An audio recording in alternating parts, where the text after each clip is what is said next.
everybody, we are waiting for a couple of seconds till everybody join us. So give us a few seconds before we actually start.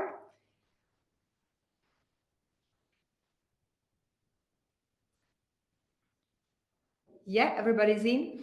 So I wish you a very wonderful day whenever you are and whatever you're doing at this moment. However, I really hope that you will spend some time today with electrospinning or making some nanofibers, because that's the topic of today. Before the end of 2025, Elmarco prepared two webinar series where we want to focus on internal, let's say, education, internal knowledge that we want to transfer to you. Therefore, we have webinars that are will be presented by my colleagues. Today's topic, we can put the presentation there. Sure. Please.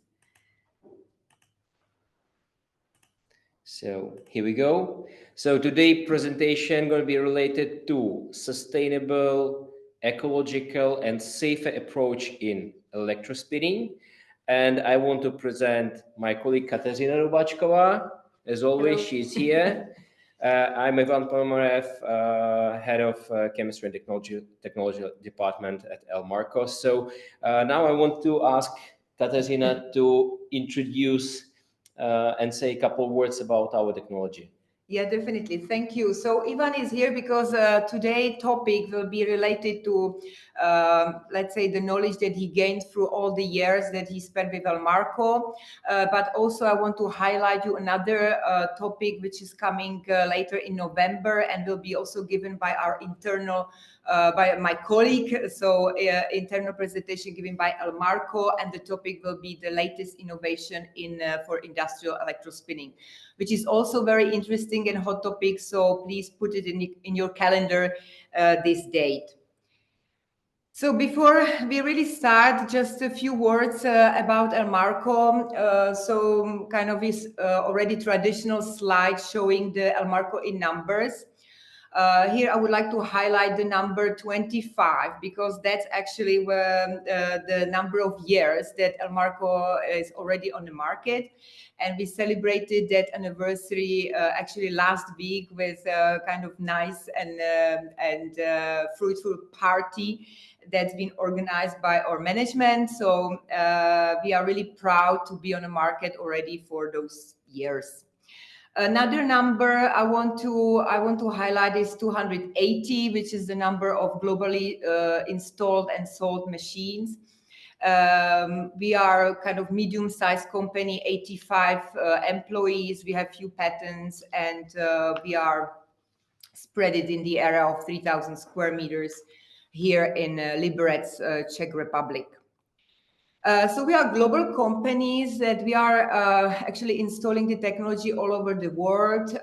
Here I want to pick most important areas as of today, which is the Hong Kong and Japan, where we have a strategic partner and very good business recently.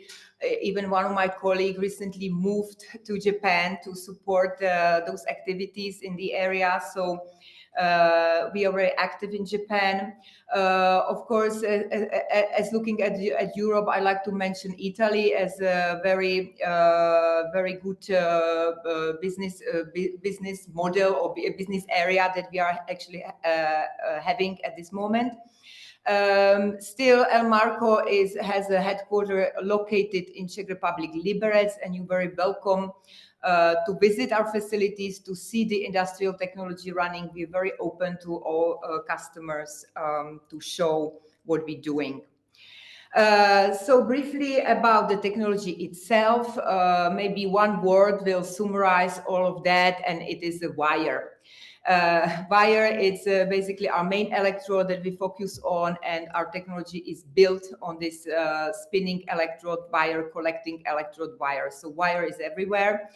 Wire is used to be coated or to be coated with the liquid, with the polymeric solution, and the nanofibers are generated from the surface of very thin wire and are uniformly distributed over the moving substrate. So this technology is good because of the easy maintenance, very cost-effective operation, very kind of nice and nice design, and is designed for long time shifts. Next, so basically this technology is utilized through all our product portfolio, starting with laboratory scale machine, going through kind of intermediate size of machine, which is half-meter size machine, which has been recently updated by another 2 electrodes. So at the end, we have 3 electrodes in one spinning chamber in half size of width of the machine. And then, of course, our biggest business is focused on installing the industrial scale machines in a width of 1.6 meter. We're able to add more units after each other. So we're always working with the customers on increasing the throughput, increasing the speed of the lines, and be effective in production. Here, this slide, I think you will hear it later on also from Ivan, that we are focused on different segments of the market, and it's still valid. I don't want to go very details in each of them, but of course, those has one common, and it's related to the topic of Ivan, that's sustainability, ecology. We try to be focused more on to be environmental friendly in each segment of this market. Recently, growth is, I can mention that it's a cosmetic market which has been growing rapidly recently, and we are having a lot of customers requiring collaboration with us. So eventually I'm coming to our main speaker, which is Ivan Ponomarev. I prepared maybe a few questions to you, Ivan, at the beginning. Since, you know, I know Ivan for many years, and I remember that you started actually as a lab technician a few years ago, even though you were actually approaching your PhD title at university. Yep. So if you can comment on that, when was it? How many years ago? Well, it's already 17 years. I joined Elmarco, and you're right that those time I was still studying or like applied for the PhD, and thanks to Elmarco approach to myself, I was able to actually finish my study and got PhD degree in parallel working for Elmarco. Yeah, great. So Ivan started, you know, already from the scratch, you know, knowing the machines from the operational point of view and growing. And now Ivan is few years, I mean, more than 5 years, definitely in the manager position for chemistry and technology group, which is one of the, I think, the biggest, let's say, at Elmarco, next to the design group. So, Ivan, please, now stage is yours. Continue with your presentation. I want to just say a few words after the presentation is finished. We encourage you, everybody, to put your, or even during the presentation, you might put your question in Q&A session, and we will come back to that later after Ivan finishes his talk. Thank you. Based on the previous experience, I will try to shorten down a bit the presentation and talk to give us more time for discussion today, questions, answers, because in my opinion, it's worth it to do this way. So environmental, sustainable, ecological, safe approach for electrospinning. It's going to be the main topic of our today's talk. First of all, I want to introduce the nanofiber total market future, or it's a forecast for the nanofiber total market, where you can see a huge growth in CAGR in next 6 years. Main applications we are facing with our technology are air filtration, liquid filtration, medicine, or let's call it like healthcare, cosmetics, performance apparel, or let's say different types of like membranes or separator things, barrier materials, I would call them. As you may see here, we wanted to highlight materials of the main importance for different applications, including solvents as well. And obviously you can see a lot of like PTFE, fluorinated materials, high-tech materials like PBI, and today we're going to talk what's actually happening in these fields and why. So health and safety, it's related to solvents, raw materials like for us polymers or maybe additives. It's also related to substrates, and it definitely relates to the whole technology and machine operation, meaning that how we think about like technological solution for our customers to make it safe and safe in the future. There are different drivers why we do work on this. Obviously, there are like different regulations coming from different world areas like European Union, US, Asia, etc., etc. And for instance, there is a REACH regulations. They started with a substance identification earlier, finished in 2010. Every year you have to check their list, updated list, and see if you use something what is not what is like concerned now or being of concern in the future. So one of the main topic last year, or maybe last 2 years, it's perfluorinated aliphatic substances, PFAS. And first of all, I think it's very important to understand that on the one side there are like simple, like short organic perfluorinated substrates. On the other side, there are like polymeric perfluorinated substances, and they are different. Main concern is related to the short molecules or shorter molecules. The problem is that these shorter molecules are quite often related to polymeric materials afterwards when you are making these polymers. So the problem is not that big about like that they are like toxic immediately. It's more about like accumulating in the nature, and actually nature and our body is not able to somehow degrade them, and this accumulation is becoming an issue. So if you look at the areas where these materials could be used, it's huge. It's in air filtration. These are, for instance, PTFE-based membranes for very high efficiency filtration, like HEPA filters.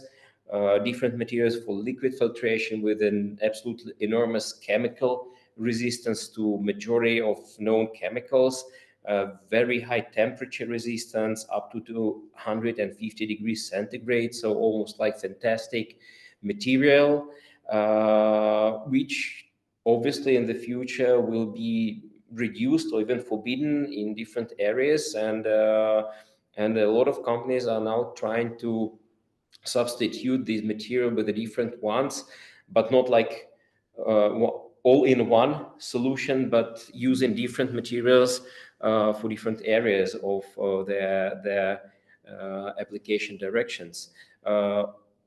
It should be mentioned that it's not only about like polymers fluorine containing, but it's also about fluorine containing shorter molecules. Usually they are used as additives or finishing materials like spraying, or in textiles it used to be commonly used for DWR treatment like repellency, oleophobic and hydrophobic repellency. They gave these two materials. Talking about like filtration and other applications, filtration I already mentioned, but it's like thermal and power generators, semiconductors, hot stream, hot gases, filtration. In some areas for energy applications as a separators, a part of separators, it's quite common material as a hydrophobic binders in electrodes of different energy devices. So very, very high number of applications where PTFE became common material. What's actually very difficult about the substitution of fluorinated compounds is to merge together heat resistance, water repellency, chemical resistance, and oil repellency. And one of the main issues is oil repellency, because there are only, I would say, still academic stage articles about heating oil repellency with fluorine-free materials. Usually they're related to siloxanes. What about like next steps in these restrictions? There is a roadmap, European roadmap from 2023 till I would say 2027, where some restrictions are already applied in some areas of market, for instance, textile market or performance apparel market, for let's say outdoor performance apparel market. Almost everywhere globally, it's already applied that nobody wants to work with the fluorine-containing materials. In some special applications like medical apparel, let's say firefighters apparel, it's not that strict so far, but there is also a big push to different companies, different areas to get rid of these fluorinated materials as well. Some restrictions were already, let's say, partially blocked or postponed, meaning postponed the final final decision on where this should be eliminated or dramatically reduced. And even in, for instance, so let's say call it easy and straightforward application as air filtration, there are like some filter producers which are very skeptic about substituting PTFE, for instance. So we are following this. I recommend to all our listeners or today's audience, if they are in these fields, to follow these regulations. What could be approaches to overcome this challenge? I don't want to name it problem. It's a new challenge for all of us.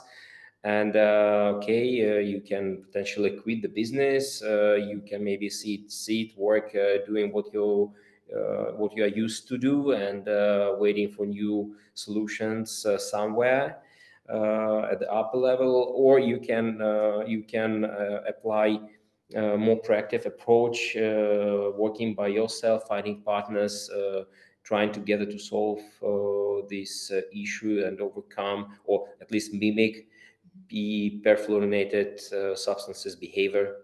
And usually it needs to invest time and money in this.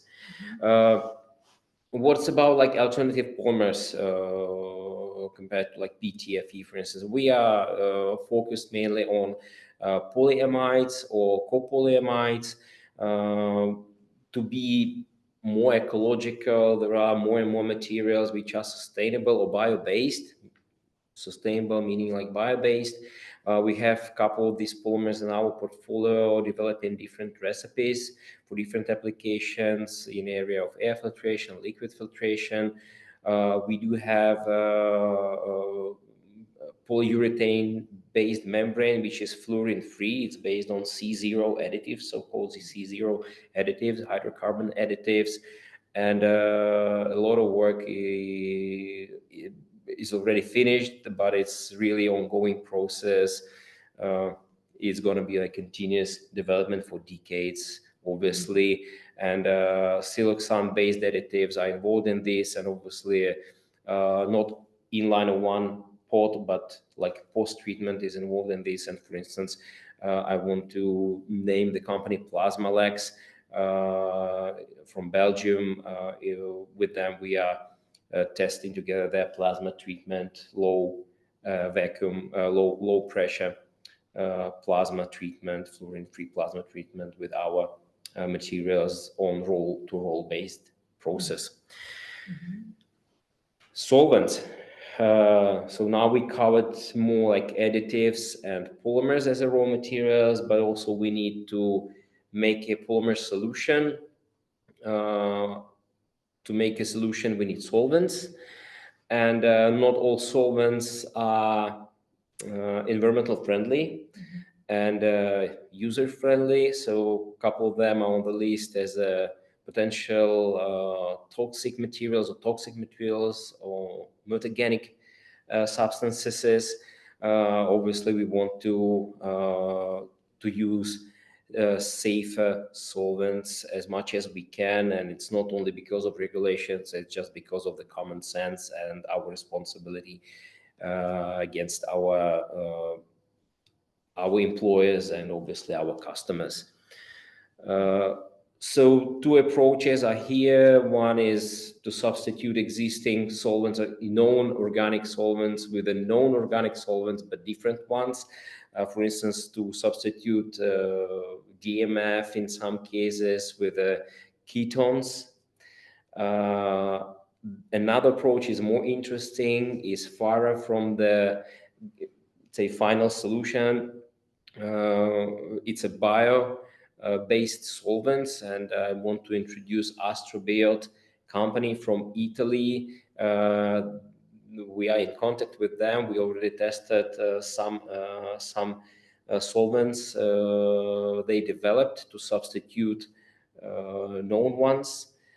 They have a very good web page where you can actually choose their unique bio-based solvent, which correlates with the known names, like known chemical names of solvents, for instance, DMAC, acetone, ethyl acetate, etc., etc. So there are also like greener solvents I already mentioned, for instance, DMSO ketones. Based on these solvents, we know that we can get a good fiber structures. When we got materials from Astrobiot company, their bio-based materials, they usually have higher boiling points, lower evaporation rates, which actually, these parameters challenge our technology. What we know, because evaporation rate is important parameter to get dried fibers, good fiber structure, morphology. So on this slide, you can see that at the beginning we were getting like films. Then later with optimization, with optimizing the process, we're starting to get interesting, close to fiber structure. And on this slide, you can see that it's even like closer to fiber structure. Already beads are created, etc. So all in all, we put a lot of effort to both directions. Some solutions are already applied, and we have it in our portfolio, like recipe portfolio. In other directions, it's obviously a long way to go, and we need to put a lot of efforts in cooperation with, for instance, Astrobiot company or other our customers or partners to push this development forward. Current applications, important applications where we definitely see increase in interest in nanofibers because of PTFE restrictions, and it's a liquid filtration. So for instance, we now creating a sample book with different polymers which can be used in different applications. Some of these materials are showing high heat resistivity, thermal resistivity. Others are good for like different chemicals in terms of their resistivity. Part of them could be further modified with some active chemical groups, and it's more like our say library of what could be done to inspire the market. One of the interesting material which is still of interest in liquid filtration is PVDF, polyvinylidene difluoride, and different copolymers based on this material. In some areas, it's just not possible at the moment to substitute this type of chemistry with anything else, and it's mainly related to water treatment. But at least what we can do on our side is to propose less toxic solvents to make nanofibers from it. In air filtration, already mentioned a couple of times, HEPA filtration, if it's synthetic media, it used to be based and still based on PTFE membrane. So far, what we are trying to develop, and we are quite successful in this field, is to use polyamide as a main material for high efficiency filtration, deposited onto different synthetic substrates, which are pleatable, so you can post-treat it without damaging it, meaning that the performance, we know how to have material to withstand different post-treatments and have the same performance as spun material.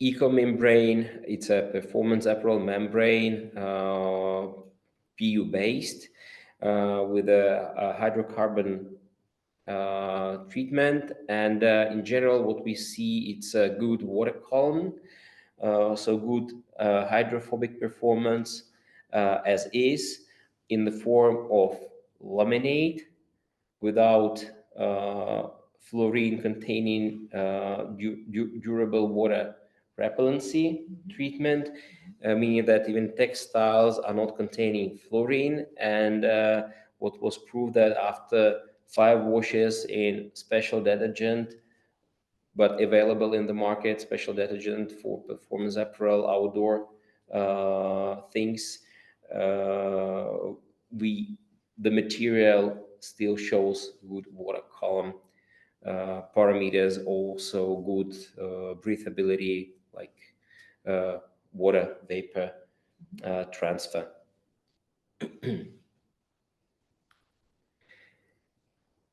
One of the last topic for today in my presentation, I think we can cover it even more later during our Q&A section, and it's related to the whole technology approach, because electrospinning unit, in it we have this, let's say, recipe, a formulation solution with raw materials, solvents, etc. But also there are vapors which could go outside the machine to the operator area. So this is solved with our equipment. So there is a very low concentration around the line. So 30 centimeters, for instance, from the spinning unit with the VOC monitors, we see that the concentration is less than 3 ppm or 2 ppm. So the surrounding of the line is very safe for the operators. Then if we need, we can build a so-called room in the room, or big tent around the line, even around the unwinding and rewinder, unwinder and rewinder. There could be a hot air dryer with which we can get rid of some some residual solvents in the nanofiber layer. Mixing room with the reactor is designed to avoid like manipulation, like handling uh, chemicals like solvents. So there are like pumps, pipings.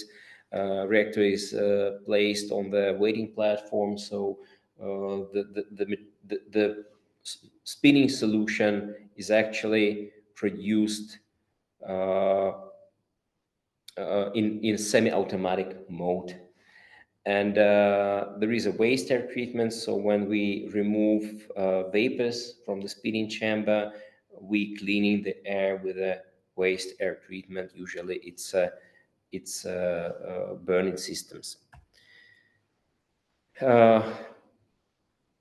Just to summarize it, so where we see the improvement of electrospinning, it's related to almost all parameters involved in the production. It's raw materials, solvents, obviously substrates. So we were talking about like synthetic substrates, but we see that we are getting more and more materials which are bio-based, even at substrate stage.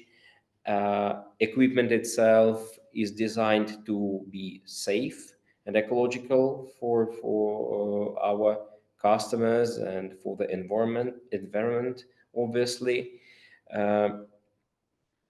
Ambient parameters, meaning that since air conditioning units are also designed with a respect to, for instance, energy consumption.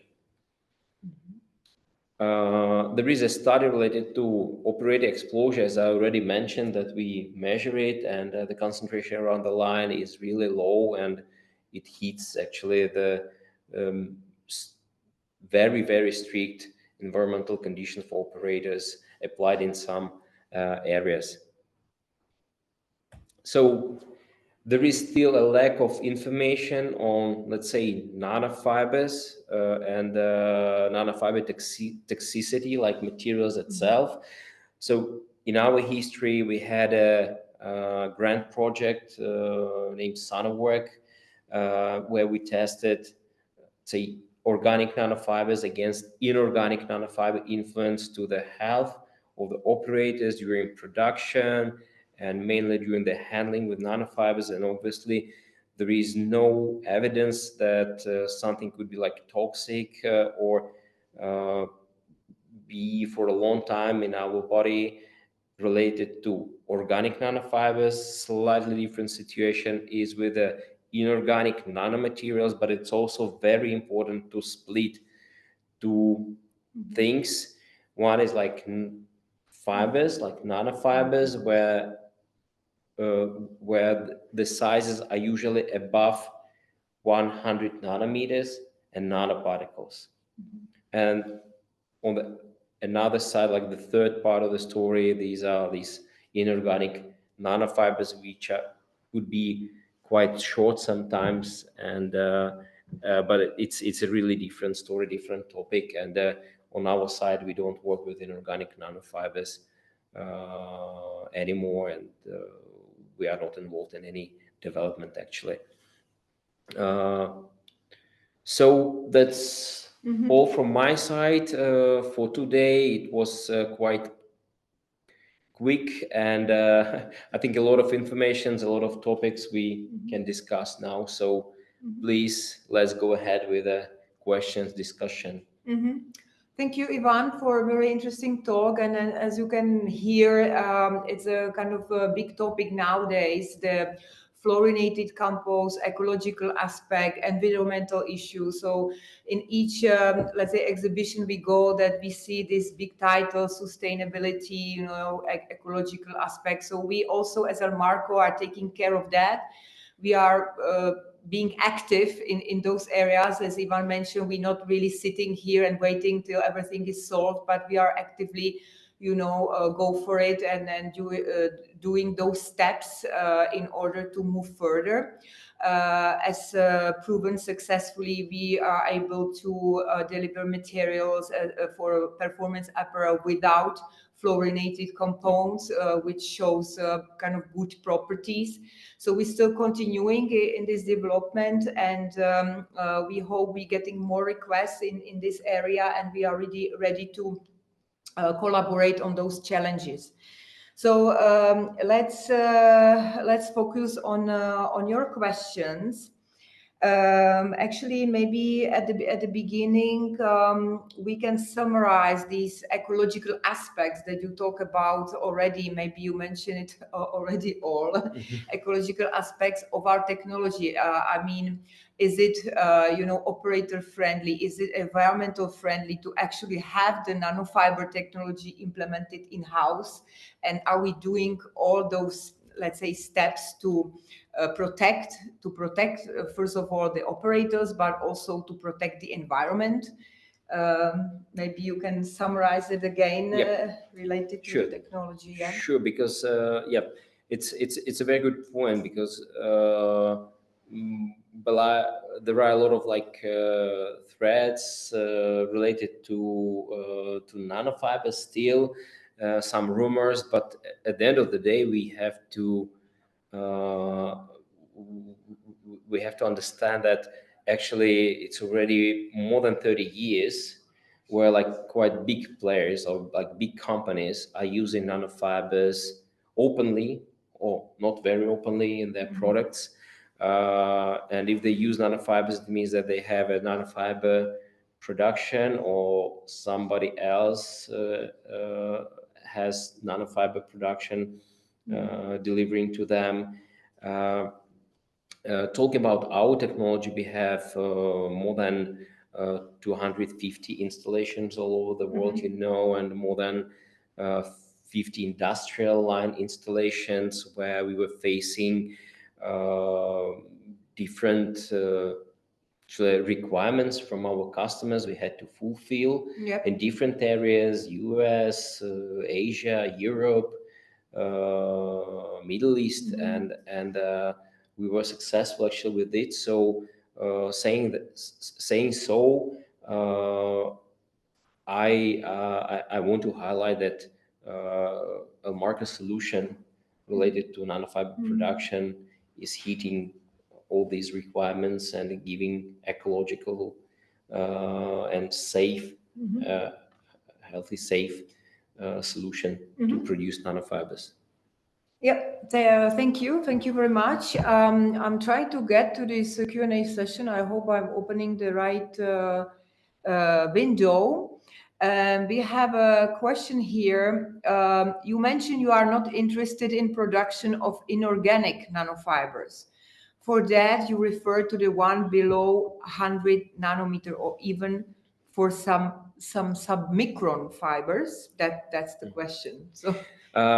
Thank you for asking this, because I think I need to be more detailed in this comment given by myself, that we don't refuse this development, but we are not proactive in this area, and it's not only related to safe issues, because you're right that when we're talking about nanofibers, inorganic nanofibers with a diameter above 100 nanometers and a length more than, let's say, 1, 2, 3, 5 microns.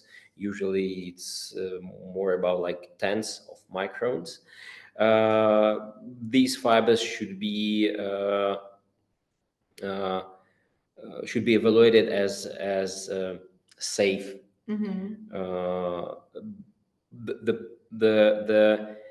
Another story why we are not proactive in these, as we don't see at the moment big application areas for inorganic nanofibers close to large scale production, industrial scale production, and this is the main point. But we always have a discussion if anybody is interested in our if somebody is interested in inorganic fiber production using our equipment. We anyway open to discuss, to understand what's the task, what are the requirements, what was already, for instance, achieved by customer, and how we can help them. Yeah, because I know that a lot of things are going on in this area in the research level. We have quite some not the request on a small scale, or I know that our customers who are purchasing lab equipment, they are actively working on it.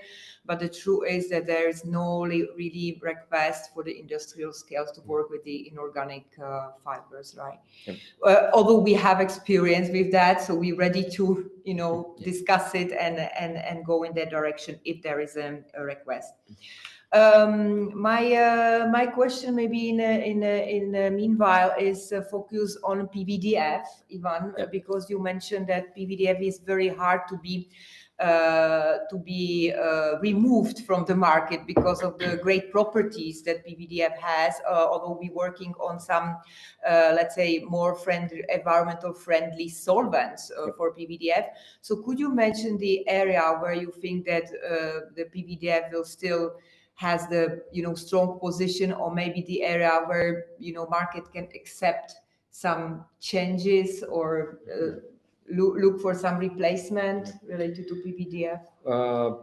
I would start with the areas where we heard, or based on our, let's say, market business intelligence, see where it's really difficult to substitute PVDF, and it's mainly related to liquid filtration, water filtration, where you need, like in some areas, very hydrophobic material, and at the same time chemical resistant, and that shows like a barrier properties at a like separation level, that it's with a relatively high selectivity between water and something else. So this is the main area where we learned that the PVDF is hardly to be substituted, at least at the moment, for a couple of like next years, maybe 3-5 years. And there is a demand to at least produce PVDF from environmental friendly and operator friendly solvents. In the presentation there was a slide related to PVDF's electrospinning from dimethyl sulfoxide. Okay, thank you. Maybe next question is kind of related to it, because there is a question. So from what the listener understand, that the danger is not coming from the polymer itself, but it's more related to solvents. Yeah, and the question is if it is correctly understood. If this, I mean, I call it danger, but it's more like potential contamination, let's say, of environment where the machine is placed. So if it is more related to polymer or solvent. So that's the question is. That's great that we want to, let's say, clarify here what's really important and what was meant by like environmental ecological approach, etc., etc. So in production of nanofibers, I'm talking about like our technology, mainly our experience. Yes, polymer materials, like raw materials, are usually safe anyway, like they are kind of like neutral. When we work with the solvents, for instance, acids, organic acids, they call them like green, because it's relatively easy to get rid of them, or nature knows how to work with it. In the meantime, it's not very safe to work with acids because of these irritation, not only irritation, but these like chemical burnings you can get from them. So this is one story. It's like safety, kind of like these burnings, like chemical burnings. Another part of the story is like DMF, DMAC based materials, other solvents, but like halogen containing solvents, where we're talking more about like inhalation of vapors, and we just need to. We don't want to work with these materials first of all, so we always want to substitute this with something else, and we are quite successful in this. If it's not possible to do so, then anyway our equipment is pre-prepared to insulate the area where the fibers are made, meaning where the vapors are created, and at least create a good enough barrier for operators and people working around our technology. Yeah, thank you. Yeah, and I also related, and you already mentioned that, for example, spinning PA6 require the solvent as an acetic formic acid. It means they are considered to be green solvents. Yep, that's but right. On the other side, they are not very friendly to work with because of the smell, right? Smell, and then that's one story. Yeah. And chemical burning. And chemical burning. Yeah, so obviously when you work with the chemicals, you prepare to use different gloves, personal protection, personal protection things, obviously, but in the meantime still you have to be like careful. Not always it works like as it was like as it should be, and it should work. So that's the reason why I mentioned this. Okay. Very good question. If we can explain, I know everybody already know, but it's a question whether we can explain more in details. What does it mean, free needle electrospinning? So this electrospinning where no needles are used, basically, that's what we're doing. So at the beginning of the first half of 20th century, the needle electrospinning was developed, where the polymer solution is delivered to the needle, and on the tip of the needle, after the applying of the high voltage, so there is a needle, there is a movement of the polymer solution, and on the tip, after high voltage apply, the jet Taylor cone was created, and then nanofibers was created. So actually, you have this one area related to the needle, and you need to use pump to deliver the polymer solution, and then you create nanofibers. But if you imagine upscaling process of this needle electrospinning, it's not really easy, because you have to set the right distance between needles, and the question mark is what's actually is the right distance between needles, what is the optimal one. Could be different for different materials, by the way. So there was actually a revolution created in 2004 at Liberec University, TUL, Technical University of Liberec, where a group of Professor Yersak, the guys, they created this needle-free electrospinning, or electrospinning from the free surface. So if you imagine that the polymer solution thin film was created on the rotating drum, this is a rotating drum in the bath. So on top of this rotating drum, there was a thin film of polymer, and after high voltage apply, without any needles, Taylor cones jets were created, and actual electrospinning process was done like upwards, and fibers were collected on the substrates. When Elmarco developed actually further this process, and this drum was substituted with a wire mentioned by you, and we call it like wire spinning electrode, and now we have different options how to deposit thin film of polymer solution onto it. So actually this is the main difference between needle electrospinning and needle-free electrospinning. Maybe I can add a few words on it, that the biggest, let's say, advantage of it is that you can produce much more massive, or you can generate much more, let's say, fibers, or you generate more jets at the same area, at the same time. So with the needle, you would need to have a multiple, let's say, number of needles. But here we just implement, simple structure, simple surface, which could be a wire. Previously was a rotating drum, whatever it is. But it's the solution is deposited on this electrode, and the spinning is randomly generated. And it's much more productive. Randomly and naturally. And naturally generated, and it's much more productive. So again, for those of you who would like to see the technology, you're more than welcome to come to Liberec, and we can show you the equipment. Next question. So first of all, thank you for a presentation. And there is we can have a general sense of which eco-friendly polymers are top candidates going forward to each application, like air, liquid, etc. I think you mentioned it a little bit in your presentation already. Yeah. What are the main polymers? But maybe you can summarize it. I think the question is more related: what is typical for liquid filtration? What is typical maybe for air filtration? Which eco-friendly polymers are related to each segment of application?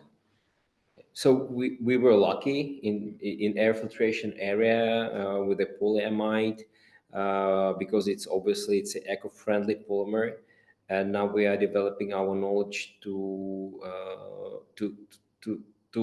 deliver this polymer to new air filtration areas, like I mentioned, high efficiency air filtration, where polyamide potentially can substitute PTFE and glass fibers, which I mentioned today for the first time, but it's another main material for HEPA filters, glass, paper medias. And the glass fibers are also on the list to be banned in the future, maybe in 2035, what we heard. So in air filtration, it's definitely PA6, but also other materials can be used depending on the areas where they should be used. So for instance, if we're talking about high temperature air filtration, we could think about like polyimides, imides, or PBI maybe even, or something else. Now we see that there are like some modifications of known materials which could be used also in air filtration with a high chemical and temperature resistivity. In liquid filtration, there was a slide with a chart, and we have a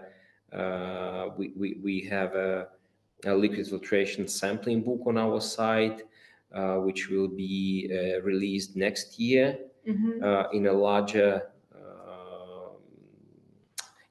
form than we did it this year, where will be a list of different materials which you can potentially choose for your own application, because in different areas they can mimic PTFE behavior, but not combining, unfortunately, it all in one. Performance apparatus was mentioned. It's a PU-based membrane with without fluorine content. Then there is a demand for like fully recyclable materials based on, for instance, polyamide, because a lot of textiles and pre-coat materials are based on polyamides. So then you could potentially create the whole laminate, which is recyclable. And what else? In cosmetics and medical application, obviously, immediately from the early beginning, materials should be like usually bio-based or biodegradable. So nothing changes in this area. Yeah, I must add that the trend to combine the materials with the same materials together in sandwich or in composite is becoming very trendy. because of the recyclability afterwards. Yeah, we heard some presentation about one company that are making actually shoes of polyamide, like the whole entire shoes. Yep. And they would go and dissolve the polyamide again and make a new shoe out of it. So this is also quite interesting, that also the material that it's made out of nanofibers and it's in the form of some final product can be recycled, Yep. you know, afterwards. Exactly. And also I want to highlight even further that there is a big boom in different areas where people are working more and more on bio-based materials, or how they can use materials which are actually now kind of waste in different production. For instance, in cellulose production, you have a lignin, for instance, which was supposed to be only waste, like 30% from the whole, let's say, wood industry was related to lignin, and now, not now, it's already like 5 years. There is a big boom related to lignin, for instance, or cellulose derivatives like acetylcellulose. So people are trying to work with the cellulose derivatives to dissolve them and spun them. And actually, nice to mention, and maybe it's a topic for next time, is that not only polymers and solvent, but also substrate plays also role in terms of sustainability, because people are trying to look at maybe some biodegradable even substrate, which is part of the product, which will be easily either recycled or biodegraded afterwards. So we have experience with working with some cornstarch foils and all those kind of eco, let's say, friendly substrates, which becoming nowadays a trend. Exactly. Okay, I guess we have 3 minutes to go, but I see no questions are coming. So I guessing we are ready to finish today. And I would like to thank you very much for following us. And I hope you will follow us even next time in November 25. Where again a colleague of mine will be presenting some innovations in industrial scale application related to our technology. Ivan, would you like to say some? I want to thank end? you for your attention, for your questions, and definitely I want to thank you, Katarzyna, to help me with the discussion, which was very open, and I do hope that fruitful for all of us. So see you next time, and thank you once again. Okay, thank you. Stay in touch. Bye-bye. Bye. Bye.